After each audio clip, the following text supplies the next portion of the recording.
Welcome back to today's episode of Expert Showcase. As you see, we have Kara Melendy on the video line with us, so to speak, and straight from Halifax, Nova Scotia, Canada. And we've already for those Canadian watchers like Mark Mawhinney and other fans of the show, we got the niche versus niche out of the way. We understand that it's a university, not college, so we're okay. I'm getting re-educated in the fact that America, in the fact that I admit it. Americans don't speak proper English. Everybody else does, and that's okay. I'm comfortable in my non-proper English self. So anyway, enough about me. We're going to get back to the important person on today's episode, which is Kara, and this is all about her expert focus. And remember, folks, expert is an overused term. These people that we have on Expert Showcase don't call themselves experts. We call them experts. If they call, most people, if they would call themselves an expert, would kind of look a little sideways and might not actually have them on. So Kara, we're looking at Kara as an expert. We've done the research on her background and taken a look at everything and invited her on the show. So you can trust that when we say we believe these people are experts, we're saying it, not them. In the end, this segment's all about how womenpreneurs can overcome stress and grow a profitable business. Carol, give our audience a quick overview of what we're going to be talking about in this part of the show today. Absolutely. So I'm going to be revealing some success tips that really help you deal with stress in your life while at the same time being able to grow a business.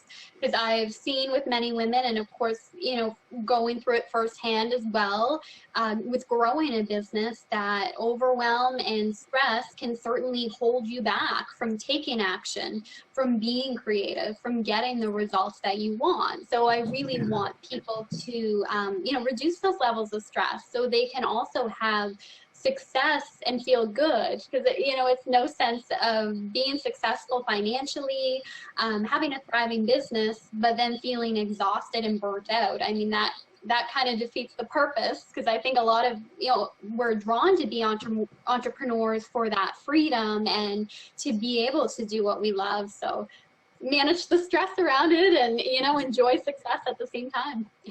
Epic. And the three individual points we're going to be talking about are planning your week in advance, making self-care a priority, and developing healthy thinking patterns. And by the way, before we jump in, I love that word reveal. It's, I think, one of the first times anybody's ever used it on, and it's going to be much simpler for me to say reveal at the beginning of Expert Showcase than the whole talking, thinking, teaching you, telling you, and showing you all the crap I say. So thank you. I appreciate that. I'm stealing that. That'll be introed in some future episode of Expert Showcase. So I appreciate that, Karen.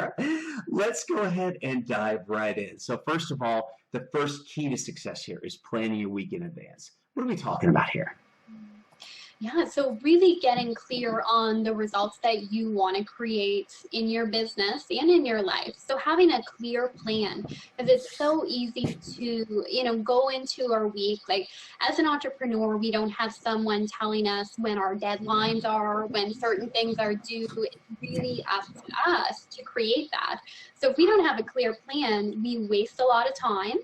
And I've seen this with the women that I work with before I help them get a plan in place is, they'll start their day and they may say, okay, I'm supposed to do a post on Facebook. And then they'll pause. They'll be like, now what? They're like, okay, I'll check my email.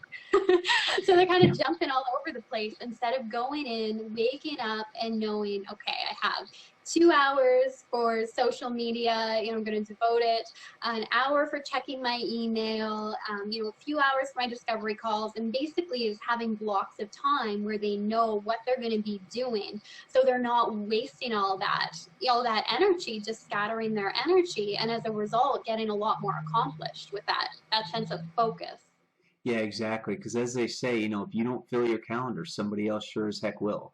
It's really easy, whether it's a client, which is good, or whether it's Facebook, which is now going to become even more of a time suck with Facebook Live videos in groups going live. But so let me ask you that. When people, because I'm sure people resist this whole idea of a plan at the beginning, when they do they ever give you the excuse that they're waiting for their client, and if their schedule is full, they won't be able to service their clients? Or do you ever get the feeling that they think if they leave their schedule just wide open, they're just going to magically attract more clients? Yeah, those are good points, and I think that's the case. I've also worked with some clients who are afraid, like it'll take away that sense of being just spontaneous or almost infringe on their freedom, whereas actually planning gives you more freedom and a more sense of control over your business and where it's going. People definitely resist the schedule and the plan, and I think part of it too can be, if you're not used to it, it's really about forming a new habit as well. And like any new habit, it's really uncomfortable at first, and we tend to do everything to resist it and fall back into our old patterns of behavior. So really, yeah, just forming that new habit and seeing the results and, you know, the positive benefit it can have to really get clear on what you want to create. And like you were saying, Chris, as well, like if you don't plan or schedule your time, or I love the quote you used, like someone else will fill the time for you, because it's so easy to get caught up just doing the urgent stuff or things that get our attention right away, like, you know, emails, checking emails all day, text messages, answering every phone call we get. And, you know, you can easily spend your whole day doing that and then not getting to what's important, the stuff that's actually going to help you reach your goals. So Yeah. I always say, you know, the urgent stuff gets done because it has to. But if you don't put those goals or important things in place, that doesn't get done. So really making sure to plan and, you know, as part of that plan, getting clear, each week I'll help my clients get clear on 5 main goals that they have, that they really want to achieve. And then each day focusing in on one main priority, because I've seen how to-do lists really don't work for anyone. I've been down that path.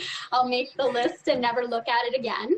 So focusing on one main priority, and then if that gets done, 3 sub-priorities really helps people get that sense of focus.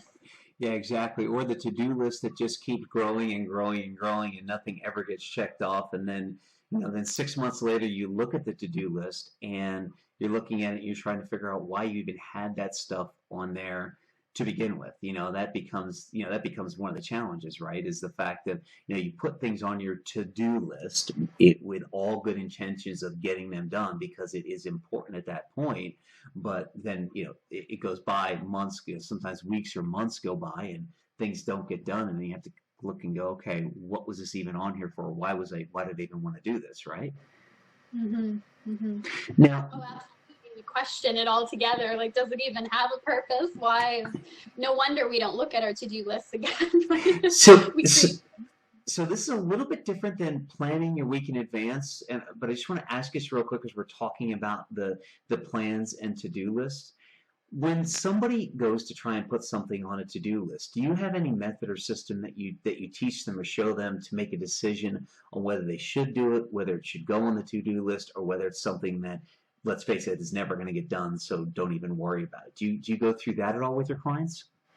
Yeah, well, I have this success planner that I'll give to my clients, and that's where kind of at the beginning of each week. So usually Sunday night, I suggest, you know, picking the 5 goals for that week. So once you're clear on the 5 goals, then that can kind of guide your actions throughout the week. So, you know, is this thing on your to-do list actually helping you reach your goal right now? Or is that, you know, nowhere near going to help you, you know, further your goal? And in setting the goals themselves, I mean, it really depends on where they are in terms of their business and, you know, their end results. Again, if they're really just starting out and so marketing and sales would be a huge thing. So how are you making those connections with other people? How are you spreading awareness about your services? So really helping them, again, get clear on the goals, and then each day deciding what the priority is is that in alignment with my goals for this week? Is that helping me get there? That sounds great. So I have a quick question for you as we're kind of getting to the end of the whole plan your week in advance.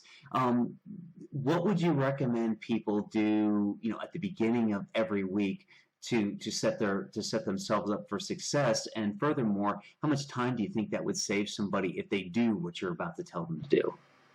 Yeah, well, yeah, it's really cool. If you actually take 15 minutes to plan at the start of your week, you save 4 hours over the course of a week, which is a huge savings of time. And again, it's because it takes away from that indecisiveness of getting up each day and not really knowing what you're going to be doing. Like you kind of have an idea, but you don't have it scheduled out. So you waste a lot of time switching in between tasks or just an indecision altogether. So I do recommend every Sunday night, sit down, get clear about those 5 main goals, and then each day what you can do to help you reach those goals. So when you wake up in the morning, you have a plan in place already. So already you're saving, you're saving time because you're not wondering, what do I have to do for this day? It's already kind of scheduled out for you. And again, I know the fears that have come up with my clients is that sounds so restrictive. But really, when you're doing that, it doesn't have that restrictive feeling because it frees up a lot of time as well. Like when you're organized, you can get things done much more quickly, and then you have more free time. And, there's always going to be things that come up anyway. So when you're organized, you have time to deal with that urgent stuff or the phone calls or emails you don't expect.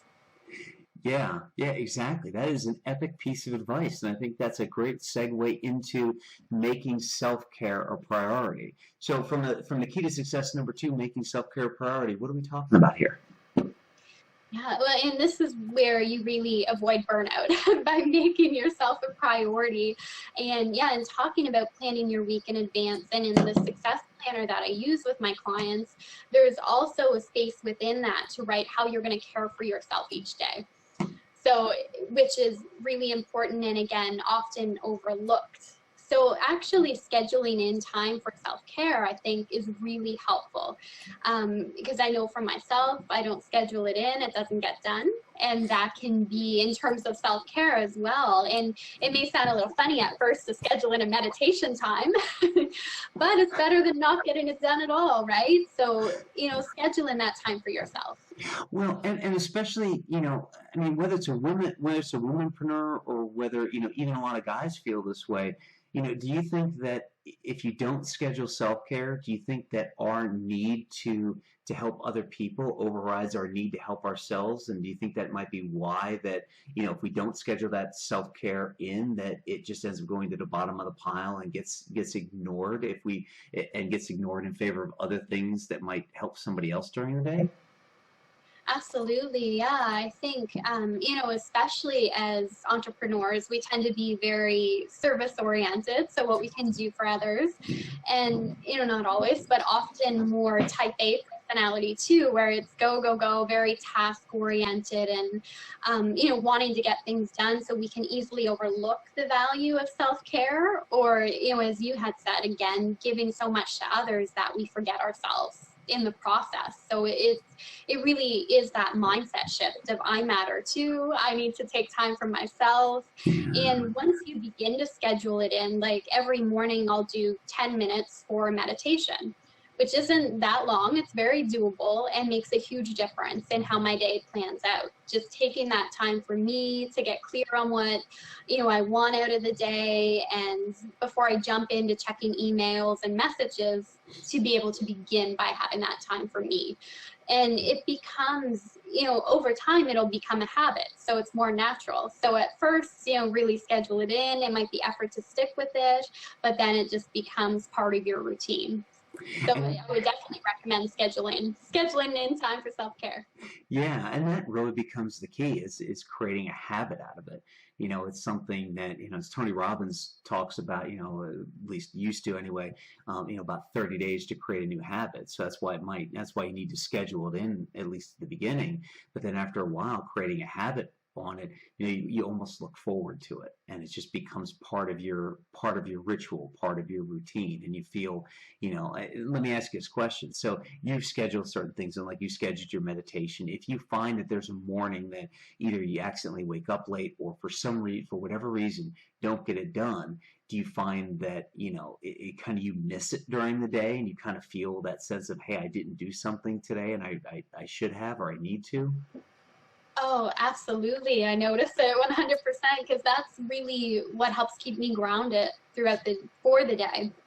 and really set the intention. So I definitely, I notice that. If I don't fit it in, I feel the difference.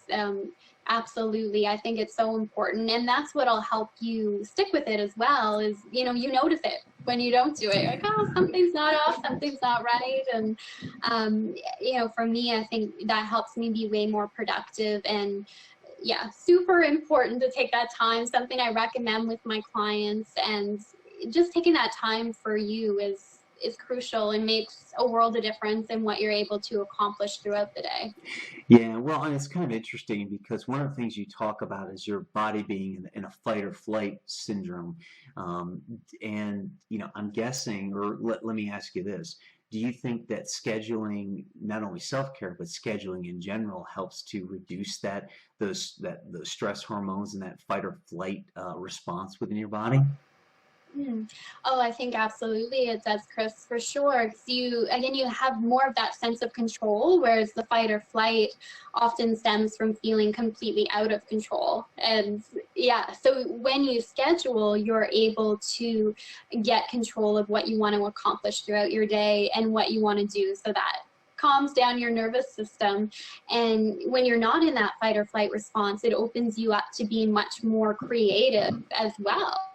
You're able to notice those things around you that you would miss if you're feeling very stressed and overwhelmed. So it's important because you want to feel at your best, you want to care for yourself, but then it also ends up being very beneficial for your business and what you're able to create, and of course through that creation service other people and offer to others. Yeah, exactly. And then, to take it even one step further, I should say to get back to self-care, self-care by its very definition is you taking care of yourself. Do you think that self-care is only about you and should have you kind of in isolation where it's only you taking care of yourself, or are there other ways that you can make sure that you've got self-care baked into your environment that involve people other than yourself? Yeah, absolutely. I think it's very important. For instance, having a support system in place would be crucial, especially as an entrepreneur. It's very easy to isolate yourself. Or be, behind a computer all day, or, working on tasks individually. And, that can even lead to depression if you're not careful. So really making sure that you do have that healthy support network. And I think especially with other entrepreneurs who get what you're going through and get those unique challenges that you're faced with, because it is, very different stressors than maybe working a 9-to-5 job. So reaching out and developing that healthy support network is huge. And, one of the reasons I love my mastermind groups is to be able to create that for women and to create that foundation of knowing, you're not alone in this and someone has your back. And we had talked earlier about that fear of judgment and criticism and what other people will say. And when you have that solid support system in place and people that are rooting you on, then you don't tend to notice that as much, or that fear kind of starts to go away when you realize you have so many people on your side and that are rooting for you. Yeah, it ends up diluting the fear. I mean, let's face it, it's kind of like if you have a bowl that's filled with water, and or I should say, if you have a bowl that has maybe a tablespoon of water in, and you put a tablespoon of food coloring in, the water is going to pretty much turn the same color as that food coloring. Where if you dump a whole bunch more water in, it's going to dilute it, and it's going to be a lot lighter color. So if you put blue, if you put dark blue, if you put navy blue in, it's going to end up turning to a lighter or paler shade of blue. And that's where the food coloring is that negative, and the water is really that positive support system that you can build, that you can build around you. And the more positiveness and the more positive energy you have come in, it will dilute those negative thoughts and those negative feelings. Is that kind of what you're saying?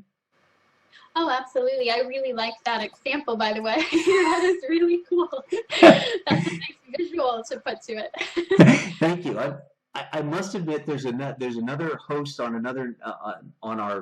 VCN TV, the Video Content Network, the digital television network I own.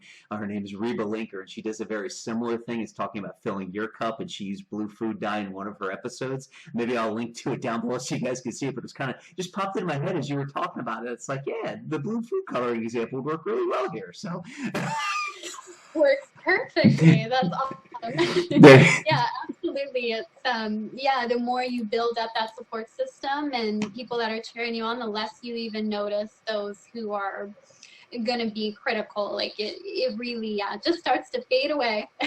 Well, and it's interesting that we're talking about people, haters, so to speak, and negativity, because this all goes into the third key to success, which is all about developing healthy thinking patterns, or at least it's close enough. So when we're talking about developing healthy thinking patterns, what are we talking about here?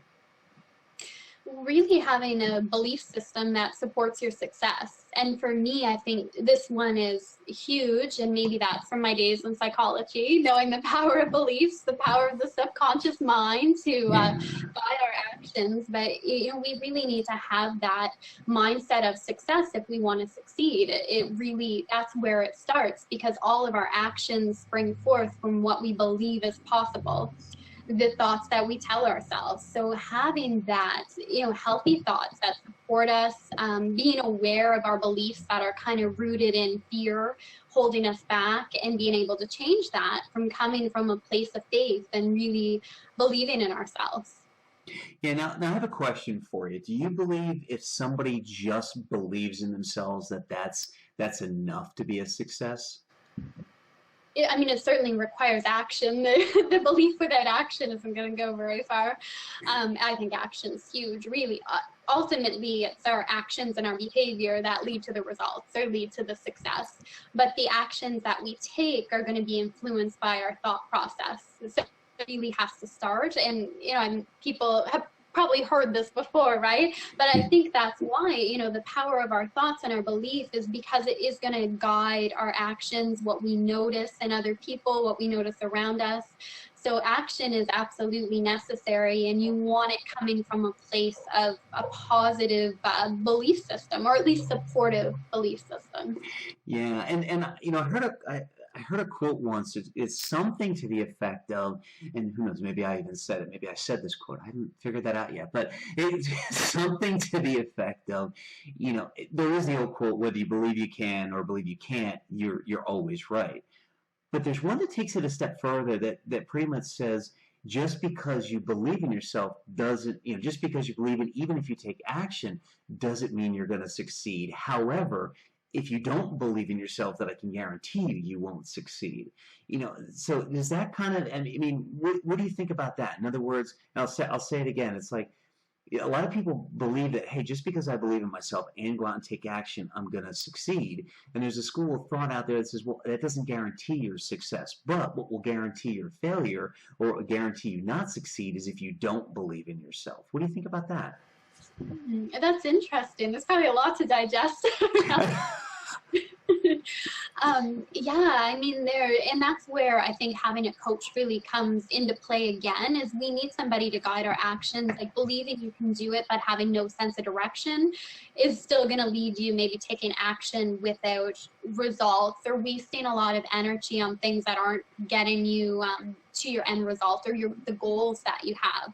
So, I think from that end of it, you definitely need that direction. And also just we feel better if we believe in Yeah. ourselves. And, to go back to that quote, if we don't have that initial belief in ourselves, then we probably aren't going to take action at all to pursue our dreams and to turn those goals into reality. So then we're guaranteed to have no results. So we need to believe in ourselves, take action, and then having help along that way to help direct our action is key as well. So let me ask you another question. When it comes to developing healthy thinking patterns, is there one place people could start? Like, say somebody's watching this and they're low, they're feeling like things are just falling down around them, and they've said, I know I have to develop a healthy thinking pattern. I have to change my thinking. Is there one tip, trick, revelation you can give folks that will help start them down the journey of developing a healthy thinking pattern? Well, being aware is the first step, being aware of what your current beliefs are, your current thoughts, and then checking in with yourself throughout the day and seeing, what am I thinking in this moment? Being aware of your speech patterns as well can be very revealing of what you're actually thinking. So cultivating that awareness, I think, is a huge step. Practicing affirmations, again, very helpful for people. But I really believe in kind of evidence-based affirmations, or affirmations that resonate with us. I think affirming something that we really don't believe doesn't get us anywhere, except feeling really stupid or laughing at ourselves. And I've heard that from clients, like, I'm practicing these and it just feels really ridiculous. So what I tell my clients, a tip I get them to use is put, I am in the process in front of the affirmations. So I am in the process of creating abundance. I am in the process of reducing stress. And that can be easier to believe, simply inserting those words, and it just kind of changes the mindset, helps it resonate more, and really helps them get focused on a healthier way of thinking. Yeah, I love the way you say that. The fact that, and let's face it, we're in the personal growth industry, and we, as a lot of coaches are taught and told that you need to really just pump people up and fill them full of a lot of great helium and a lot of good stuff, because they're down and they need to get over it. And it's like, well, that's great, but if they then can't achieve based on what we're telling them, then we're putting them in even a worse case, because coming down, when you're down at the bottom and you get that little light of hope, and then all of a sudden the car stops halfway up the hill and runs out of gas and has to roll all the way back down, it's 10 times worse than if you would never have been, than if you would have just stayed at the bottom. So I love how you talk about the fact that you talk about, I am in the process of, and like you said, you have to have something that's more believable before you can achieve it. And I love how that's a difference in the way you talk about things and the way, I'll say, a lot of other people talk. And I'm not saying anything's right, wrong, or indifferent. The fact of the matter is that when you tell people they can be anything, when you tell people, and you give them, and sometimes in all of our good meanings, sometimes we do a little more, I don't want to say harm than good, but that's the best way to put it. So I love the fact of the in the process thing. How do you help people when you're helping them develop a healthy thinking pattern? How do you help people stay in the process and not be overwhelmed by all the stuff coming around and really the end journey? Because that's all part of a healthy thinking pattern, right? Is staying in that process.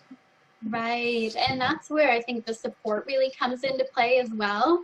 Really having that support system and being aware of what you're giving your attention to around you. Like, we can choose what we read, what we watch, who we listen to, who we spend our time with. And I think that can really affect our thoughts as well, and our energy level. And we have that choice of how we spend our time, really, and to stay in that positive process and stay focused. I think you need that support, and you need to be aware of things that might take you off that track. Yeah, that is great. And awareness, like you just said, awareness is such a key, because how many times have we woken up and said, how did I get here?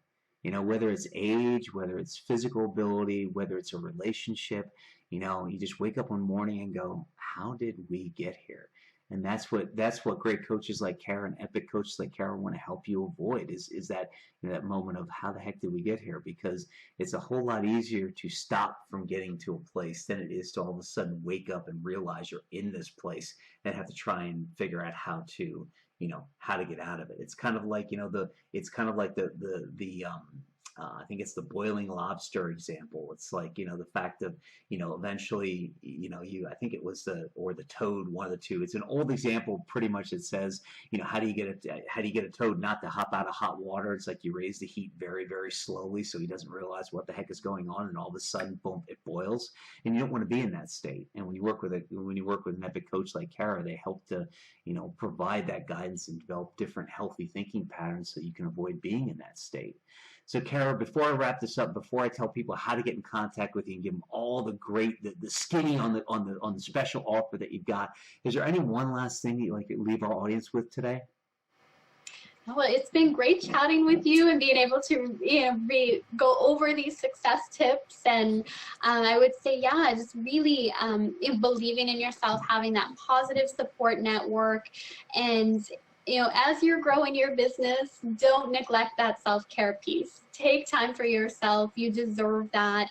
And, talking about enjoying the process, enjoy the process of growing your business, because there's always going to be another level that you want to go to, and that's all part of life. So truly enjoy that process along the way, because that's, where so many of the lessons happen. So, be in that state of enjoyment and excitement and wanting to create and share, and that alone and that energy will help grow your business. Oh, that is epic. Folks, I'm going to throw Kara's website up on the screen today. You've been listening to Kara Melendy, and she's been revealing, see, I got the new word down. I like that.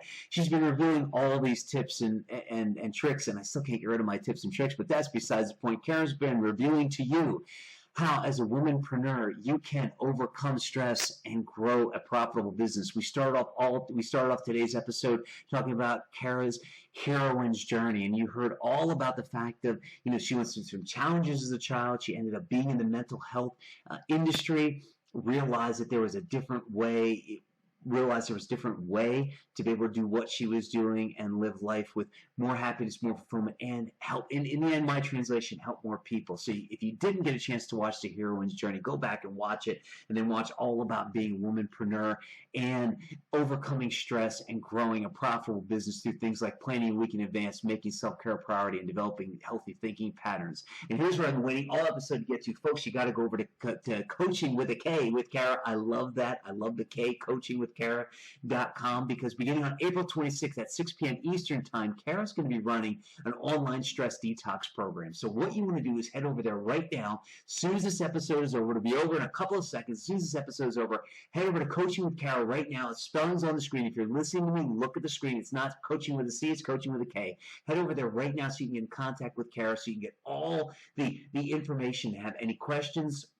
If you have any questions about the program, and to set up a discovery session to make sure you're the right fit for this program. Folks, I hope you've been watching the whole episode. If not, where you been? It's, maybe it's still the clocks. Maybe, the clock change happened a while ago, but maybe your clocks are off. That's okay. Go back and watch the full episode. Make sure you head over to Coaching with Kara. That's Coaching with a K with Kara.com. Head over there. Sign up for her her online stress detox program. Get in touch with her so you can determine together if you're a right fit for the program. I highly recommend it, because it's going to start on April 26th at 6 p.m. Eastern Time. And folks, until the next episode of Expert Showcase, make it an epic day. To watch the rest of this epic episode now, click on the link below the video. Do it now. You'll be glad you did. Are you still here? What are you waiting for? Watch the rest of this epic episode now by clicking on the link below the video.